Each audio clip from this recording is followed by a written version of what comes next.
On February 5th, 2011, Eclectic NYC sat down to talk with Stephen Wilson about Talks with Wolves Incorporated and its role in strengthening the awareness of Native American culture in the African American community.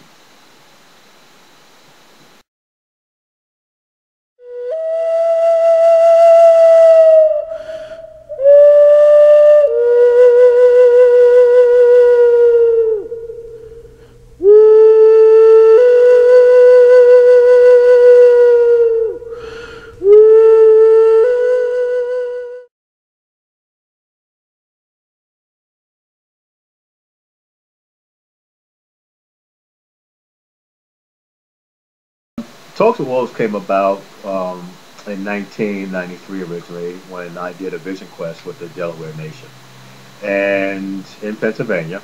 And through the 7 day process of being in the wilderness and sweat lodge and other things that go with it, I was given the name Talks with Wolves. From that point, I decided to expand my horizons in my family background in dealing with the foundation and culture of African and Native American heritage.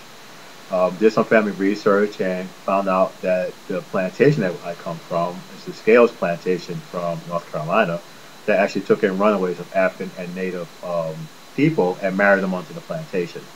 And from there, that's what we found about part of our family history. And I've actually spoken to people that came from the same plantation, but not were not related. So that was great. From there, I decided to open up a store called Tulsa Wolves Indigenous Art and Culture in Bed-Stuy, which was a very high risk because a lot of people, a very African-centric neighborhood, and people didn't think that a Native American store would work well.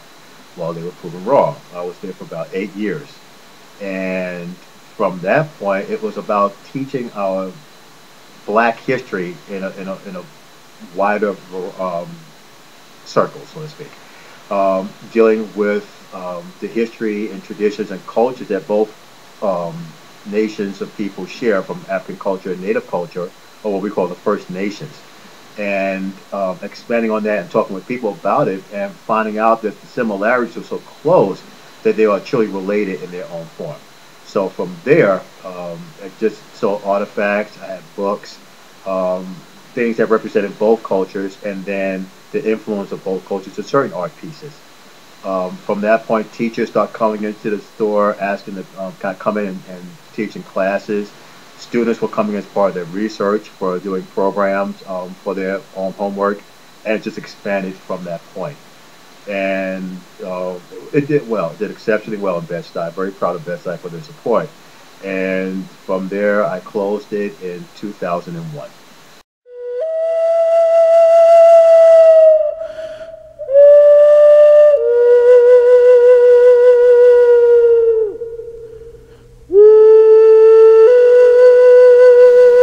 It's been interesting when you look at cultures and you intertwine with them, how you get different responses from the cultures. From the black culture, African American culture, it was very much, you find racism and prejudice in all forms.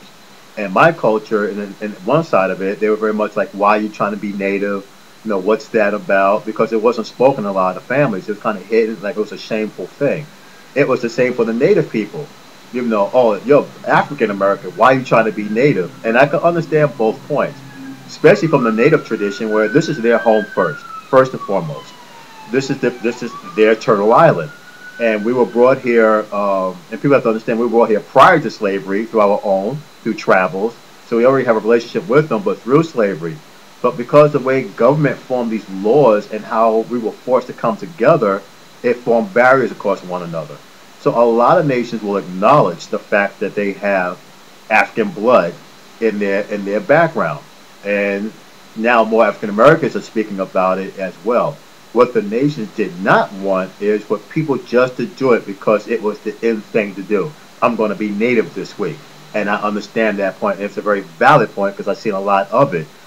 Without people need to accept the responsibility. If you're claiming to be part of a nation, you have to accept that, study it, and to some form of fashion, embrace whether it's the culture, tradition, language, to show something of it. We do it in all cultures. As African Americans, We wear certain turbans. There's some jewelry that we will wear. We could explain everything that we have on.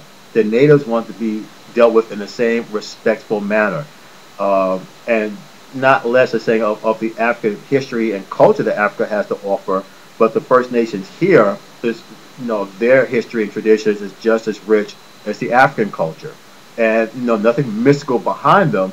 So think of it as if you was in Africa and you're among the nations right there and then. You could go right to their lands, you could learn about their history, their language, and so forth. Think about doing the same thing here, even though it's not as obvious, but it's that same respect and power that they have in their cultures and traditions, that because a lot of it that we adapted, actually it's been passed on from family to generation. We just didn't know it came from the First Nations.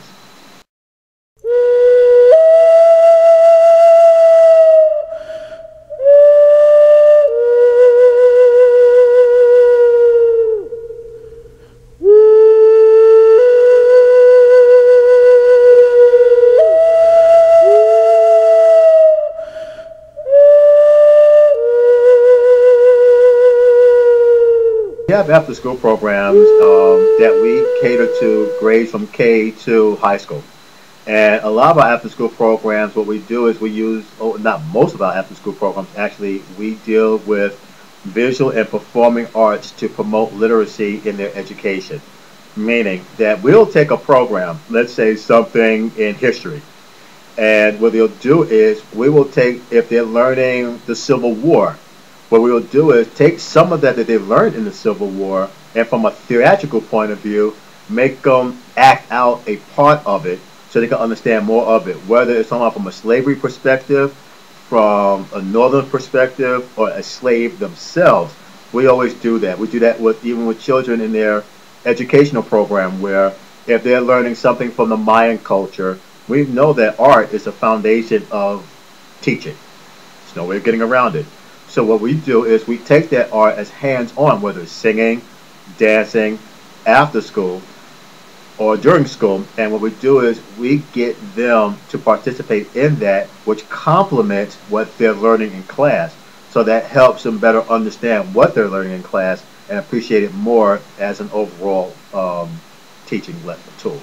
The teachers, we always get a great feedback from them. They always feel that more of our programs need to be instituted in the school system, not just as an artsy program, but more as an educational tool that help with their curriculum structure. The parents love it because it actually deals with their heritage, their culture, because a lot of projects that we do, we have them kind of share it with their family, whether it's research or something, which brings on the family bond that helps them in their own foundation. So we always get very warm welcomes when we bring our programs into the schools, and we get very well applauded for it, and because we take it very seriously, but yet the kids have fun, but they understand that it is hard work and it's not just an artsy thing, but it's part of a teaching tool.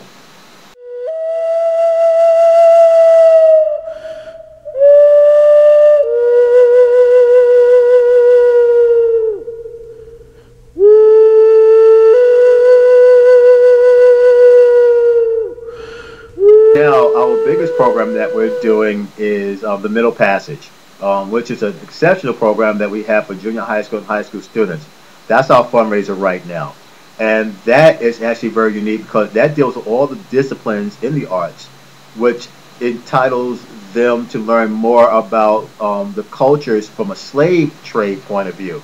So it's a combination of what they call the Black Indians, where people of African and Native heritage is involved in that history.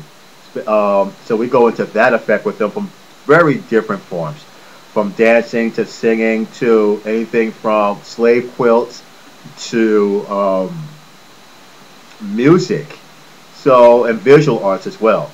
So what we're doing is we're doing a lot of premiere screenings of the documentary, part 1 and part 2, to help people not only but support our programs, but it helps also the educator who's a teacher or principal or something say that's a good idea on how to get these kids to do more reading, more writing, to help them strengthen their educational needs in the school system. And from there, that's what we're doing right now, showing the documentaries to the public and to schools, and that will hopefully invite the schools to invite us to come in and teach these programs to the students, and also make the public aware that there are organizations out there really trying hard to get into the schools and teach these students, and we need the public's help to do that because only the public can make the demand to say, like a PTA will say, you know what, we want these programs in these schools to help our students because they become better students in the future. We have two events coming up at the Masonic Temple in Brooklyn, at 317 Claremont, and the fundraiser is Thursday, February 17th from 6 to 9 with the premiere showing at 7 o'clock. And then the second one is February 25th, the following Friday, same time, same location. And what we're showing is, on both occasions, we're showing part two of our documentary, Middle Passage, Black Indians. But you'll also have available to be able to purchase part one and also some memorabilia that we will have. And all the proceeds from that will go to our program that we're doing right now at PS 150 in East New York, Brooklyn. You can very easily go to our website at talkswithwolves.org, and it's plural. I put that S in there, so it's TALKS with wolves, WOLVES.org, and you'll also be able to donate and just learn more about our program, and also sign up where we have free newsletters that we send out of everything that we're doing, and it keeps you abreast of everything that we're doing in the schools and beyond. Don't forget to mark your calendars on Thursday, February 17th and Friday, February 25th, 2011 for the premiere screening of the Middle Passage Part 2, Black Indians. For more information about this event and for other events presented by Talks with Wolves Incorporated, please visit www.talkswithwolves.org. Again, that's www.talkswithwolves.org. This has been a Bronxy production.